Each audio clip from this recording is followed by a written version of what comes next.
Are you confused about when you should start preparing for the SAT? Well, the sooner the better. Start in elementary school. Yes, you heard me correctly. Start in elementary school. Some students take their first SAT or PSAT in the 7th grade through a program by Duke University. Remember, the longer you wait, the more stressful and expensive SAT preparation gets. You can start preparing as early as the summer after 3rd grade. Start with the PSAT 8 and 9, which is for 8th and 9th graders. I definitely do not recommend waiting until the 8th or 9th grade to start studying. You can start studying in the 6th grade. Once you have mastered the PSAT 8-9, then move on to the PSAT 10, and then finally to the SAT, the actual test. The SAT scores are the ones that go to the universities. If you are a few years away from the 8th or 9th grade, then start with a benchmark test for your state.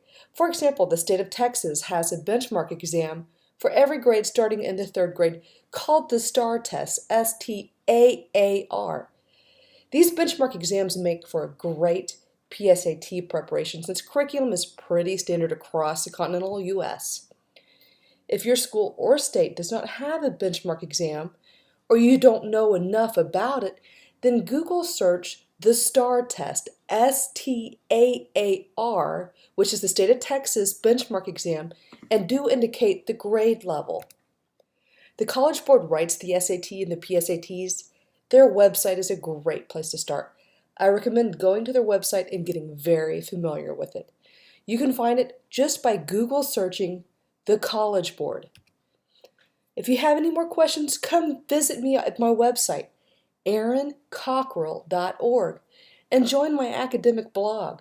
I've also have a list of recommended study guides that you can find on Amazon.com, so come see me.